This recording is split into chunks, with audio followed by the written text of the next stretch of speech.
안녕하세요. 주식의 소리의 애솔입니다. 네, 어제 QRT의 수요 예측 결과가 발표가 됐어요. 공모가가 좀 높은 수준이다 보니까 결과가 웬만큼만 나와준다면 수익이 좀 괜찮을 것이다 라고 기대하신 분들이 계셨을 것 같은데 결과가 딱히 좋지는 않죠. 내용 한번 같이 볼게요. 뭐 하는 회사인지부터 살펴보고요. 수요 예측 결과까지 한꺼번에 체크하도록 하겠습니다. 자, QRT는 국내에서 유일하게 반도체 신뢰성 시험과 분석을 수행하고 있는 반도체 종합 분석 전문 기업입니다. SK하이닉스의 전신인 현대전자 내에 있던 반도체 품질평가 부서에서 출발을 했고요. 2014년에 SK하이닉스로부터 분사해서 설립된 회사라고 합니다. 네, 회사가 주로 제공하는 서비스로는 신뢰성 시험과 종합 분석이 있는데요. 신뢰성 시험은 반도체 개발과 제조 과정에서 필수적으로 실시하는 시험이에요. 극한 환경에서도 반도체가 과연 잘 버텨주는지 문제가 발생하지는 않는지 테스트하는 거라고 생각하면 쉬운데요. 고온 다습한 환경이나 과전압, 제품 낙하로 인한 충격 등등 이런 환경에서의 제품 신뢰성을 검증하는 절차입니다. 그리고 종합 분석은 다양한 적용 분야에서 발생하는 불량의 원인을 밝혀내고 개선 방안까지도 제공하는 서비스를 얘기해요. 최근에는 2차전지 소재 특성을 분석하는 솔루션 역량도 확보했다고 해요. 양극활 물질이나 분리막에 대한 핵심 분석 기술력을 바탕으로 해서 국내 주요 배터리 소재 기업들의 분석 기술을 제공하고 있습니다. 자, 근데 이런 평가들은 반도체를 제조하는 회사나 생산하는 기업에서 직접 하지 않을까 생각이 드는데 보통은 공신력이 있는 정보의 증빙을 위해서 QRT 같은 제3기관에 의뢰한다고 하네요. 앞으로 반도체가 적용되는 분야가 5G나 자율주행, 항공우주, 로봇, 인공지능 등등등 미래 산업으로 계속 확장되고 있기 때문에 신뢰성 시험과 분석에 대한 중요성 또한 증가할 것으로 기대가 되는 부분이 있기는 하죠. 자, 앞에서 국내에서는 유일하게 반도체 신뢰성 시험과 분석을 진행한다고 했는데 과연 기술력은 어느 정도일까 궁금해지죠? 회사 측에 따르면 세계 최고 수준이라고 하네요. 회사 측에 따르면. 근데 실제로 공인 시험 기관의 인증을 획득해야 이 분석이 가능하기 때문에 진입 장벽도 꽤 높은 분야인 것으로 파악이 돼요. 정확히 분석할 장비와 또 분석할 노하우가 모두 필요한 분야인 거죠. 이 QRT는 기술력을 바탕으로 해서 반도체 장비 제조사와 IDM, 팹리스, 파운드리 등등 반도체 밸류체인 모든 영역에서 약 1,500여 곳의 파트너사를 확보하고 있습니다. 삼성전자, SK하이닉스, 마이크론, 인텔뿐 아니라 아마존, 메타, 애플 이런 글로벌 기업까지도 보이네요. 매출처가 굉장히 다양하네 싶은데요. SK하이닉스양 매출 편중이 좀 보이더라고요. SK하이닉스에서 출발한 기업이기 때문에 더욱 그럴 수밖에 없겠지만 올해 상반기 기준으로 매출 비중 53.82%에 달합니다. 물론 SK하이닉스와는 긴밀하게 좋은 관계를 유지하고 있고 QRT의 기술력이나 설비 시설에 대해 SK하이닉스가 인정을 해주고 있기 때문에 갑작스럽게 거래처가 변경된다거나 안 좋은 그런 일이 생긴다거나 하는 일은 없겠지만 SK하이닉스의 생산 정책이 변경이 되거나 또 실적 저하로 인해서 주문량이 감소한다던가 이렇게 되면 QRT 실적에는 매우 직접적인 영향이 있을 수밖에 없는 상황입니다. 그리고 올해 실적에 실제로 영향을 받았어요. 보면 2019년부터 2021년까지 3개년 동안은 꾸준히 매출 볼륨이 커졌잖아요. 하지만 올해 상반기에는 SK하이닉스향 매출액이 감소하면서 매출액 증가율이 감소세를 보였습니다. 그 외에 다른 거래처 매출액의 증가로 인해 일정 부분은 상쇄가 가능하다고 얘기는 하고 있지만 매출액 증가율이 마이너스를 기록한 건 사실이에요. 이게 좀 아쉬운 부분이고요. 그래도 영업이익률 20% 이상을 기록하고 있는 건 괜찮게 보입니다. 재무 안정성 지표들도 모두 업종 평균보다는 더 좋은 수준이고요. 여기까지 보면 국내 유일 그리고 국내 최고라는 타이틀을 가지고 있으면서 순이익도 꾸준히 달성하고 있는 꽤 알짜 기업으로 보이는데요.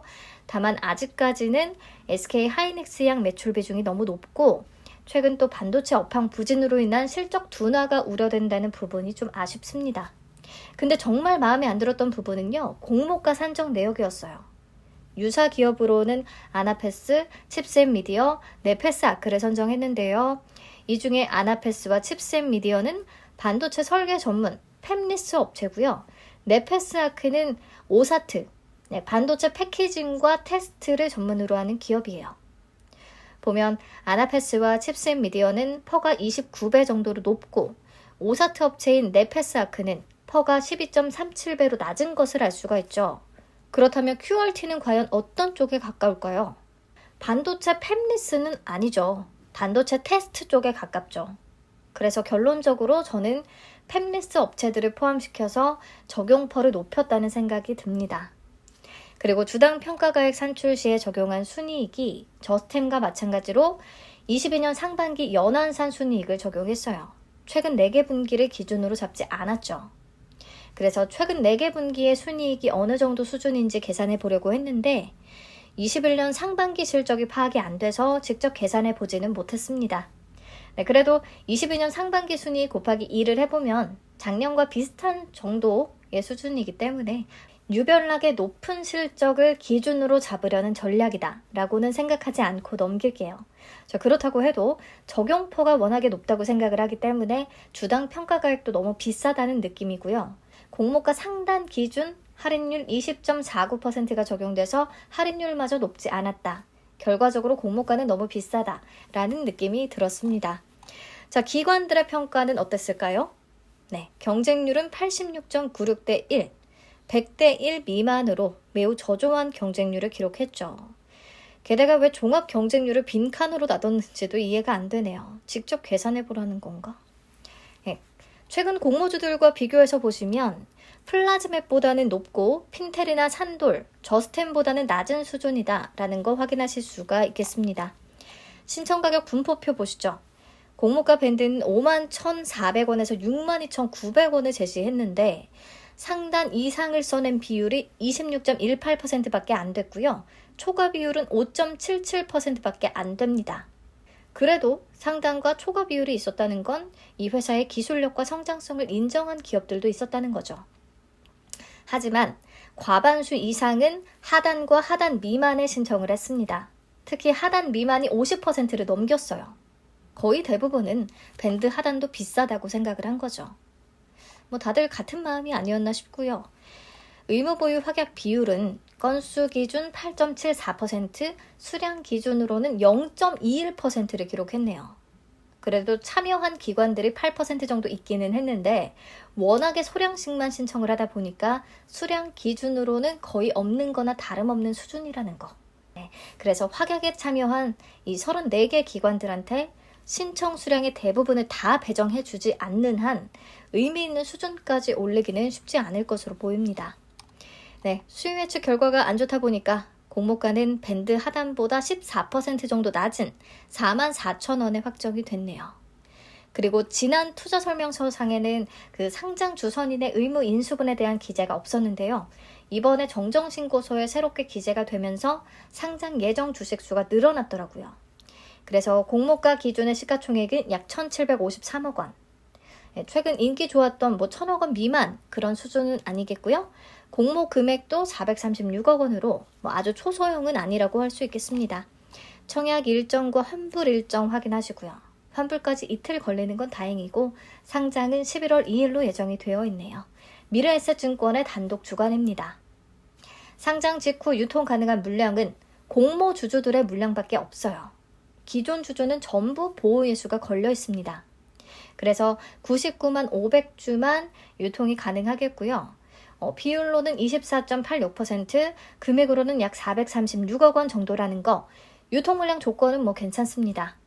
공모가가 낮아지면서 유통 가능 금액도 500억 원 밑으로 떨어지기도 했고요. 근데 좀 애매한 수치기는 하고.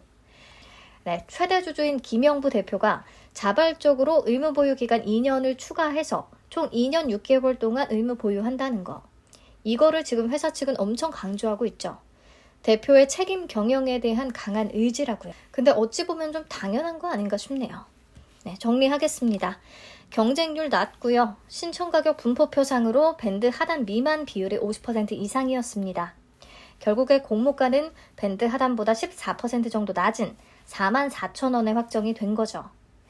의무 보유 확약 비율은 0.21%로 없는 거나 다름이 없습니다.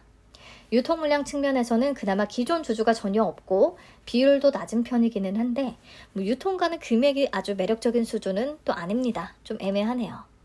여기까지만 보면 저는 당연히 패스가 정답일 것 같은데 요즘은 이런 식으로 패스를 외치다 보면 할 만한 공모주가 없죠. 이 안에서 좀 반전의 가능성을 찾는 게 중요합니다. 정답은 없겠지만 저는 4가지 포인트를 주로 체크하고 있는데요.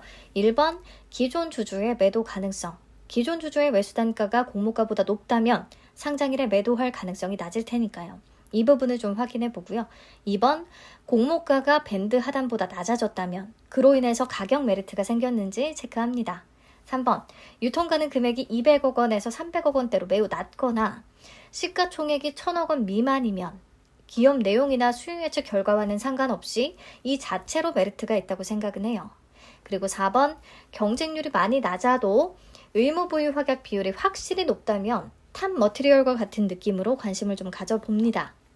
자, QRT는 상장일에 유통 가능한 기존 주주의 물량이 전혀 없다는 건 장점이겠는데 유통 가능 금액은 400억 원대, 시가총액은 1,700억 원대로 3번에 대한 매력이 크지는 않습니다. 그리고 의무 보유 확약 비율은 더더욱 최악의 조건이고요. 그러면 2번, 가격 메리트가 생겼을지 한번 따져봐야겠죠. 회사 측이 제시했던 비교 기업으로는 아나패스, 칩스앤미디어, 네패스아크가 있었습니다. 기억하시죠? 다 동일하게 시가총액을 22년 반기 연한산 순이익으로 나눠서 펄을 한번 계산해 봤는데요. 앞에서 얘기했듯이 여전히 반도체 팹리스와 비교하면 낮은 수준이고 오사트 기업과 비교하면 높은 수준입니다.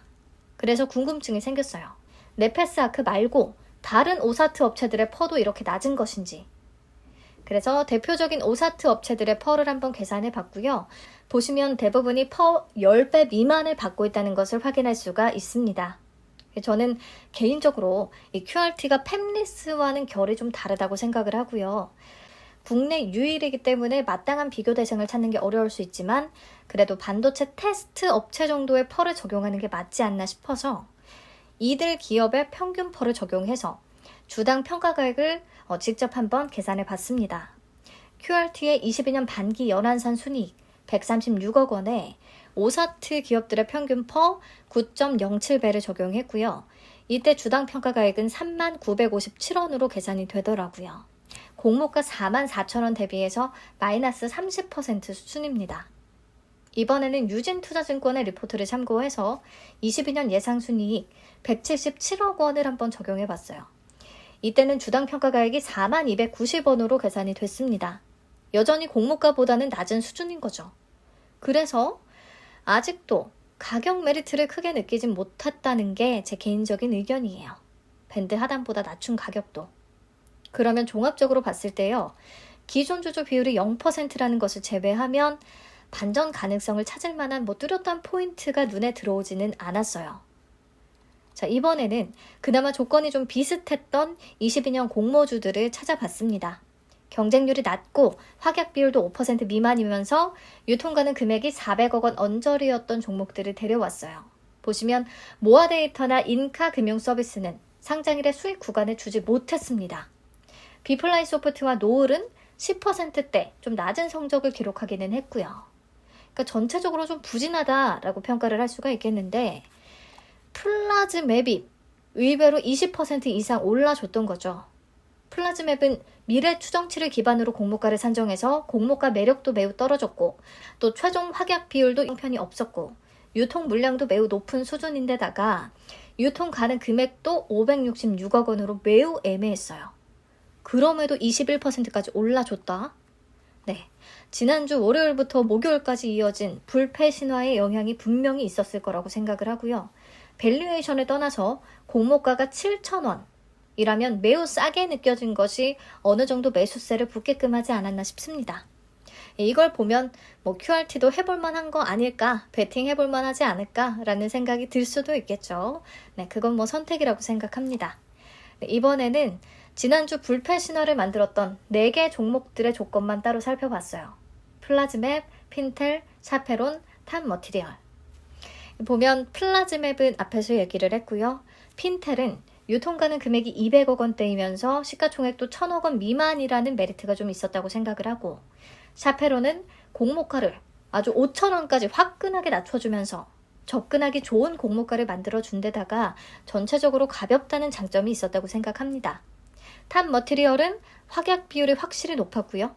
섹터도 2차 전지 장비 쪽이면서 소재주로서의 평가 가능성이 열려 있었다라는 측면이 있었어요. 근데 QRT는 어떤가요?